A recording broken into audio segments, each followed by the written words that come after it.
Hi friends, నేను మీ తేజస్వి మళ్ళీ quality thought నుంచి మీ ముందుకు వచ్చేసానండి. సో ఈరోజు ఏదన్నా ఒక టాపిక్ తీసుకొని సబ్జెక్ట్ ఓరియంటెడ్ టాపిక్ మాత్రమే తీసుకొని మీకు దాని గురించి కొన్ని ఇన్పుట్స్ ఇవ్వాలని చెప్పేసి మీ ముందుకు వచ్చాను. So anatomy and physiology. So what is anatomy and what is physiology, why we require these subjects, అంటే ఈ సబ్జెక్ట్ ఎందుకు సిపిసికి అవసరం అని చెప్పేసి నా దగ్గరికి క్వశ్చన్ వచ్చింది.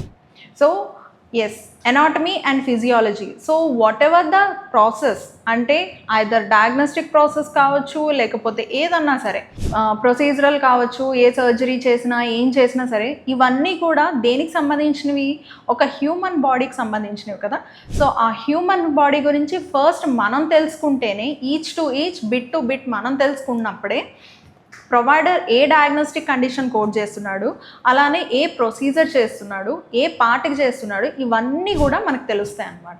సో మనకి ఫస్ట్ బాడీకి ఇప్పుడు హార్ట్ ఉందండి, హార్ట్ ఏ రీజియన్లో ఉంది అని ఎలా డిఫైన్ చేస్తారు? సో మెడికల్ టర్మినాలజీకి వచ్చేటప్పటికి ఒక్క డైరెక్షన్లో ఒక్కొక్కటి ఇండికేట్ చేస్తూ ఉంటారు. అంటే యాంటీరియర్ అనో, పోస్టీరియర్ అనో, లేకపోతే డార్సల్ అనో, ప్రాక్సిమల్ అనో, ఇలా రకరకాలుగా, అంటే ఒక్కొక్క డైరెక్షన్ బేస్డ్కి మెడికల్ టర్మినాలజీలో ఒక్కొక్క వర్డ్ ఉంది, అవునా? సో దీన్ని బట్టి ప్రొవైడర్ ఏంటి, నార్మల్గా మనం మాట్లాడిన లాంగ్వేజ్లో అయితే వాళ్ళు చెప్పలేరు, ప్రతి ఒక్కటి టర్మినాలజీ బేస్డ్ ఉంటుంది. సో ఈ టర్మినాలజీలో వాళ్ళు చెప్తున్నప్పుడు మనం తెలుసుకోవాలి అంటే హ్యూమన్ బాడీని ఒక్కొక్క డైరెక్షన్లో, ఒక్కొక్క ప్లేన్లో ఎలాగ ఆర్గాన్ కానీ పార్ట్ని కానీ ఇండికేట్ చేస్తున్నారు.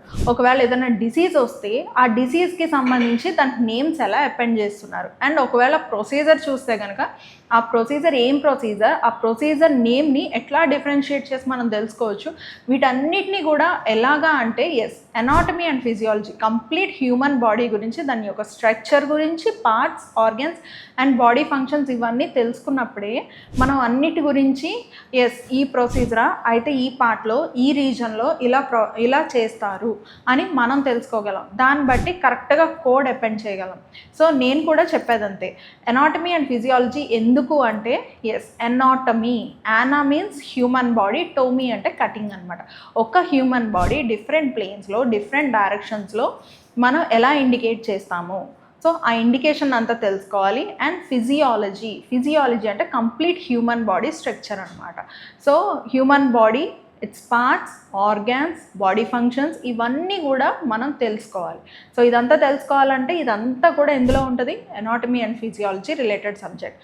ఇలా తెలుసుకున్నప్పుడే ఆ డిసీజ్ కండిషన్ కోడ్స్ కానీ, ప్రొసీజరల్ కోడ్స్ కానీ ఇవన్నీ కూడా కరెక్ట్గా కోడ్ అన్నది పిక్ చేసి మనం అపెండ్ చేయగలం. అందుకనే ఎనాటమీ అండ్ ఫిజియాలజీ సబ్జెక్ట్ మాత్రం మస్ట్ గైస్. సో ఈ ఇన్ఫో మీకు నచ్చినట్టయితే please like, share and subscribe for more updates. Thank you.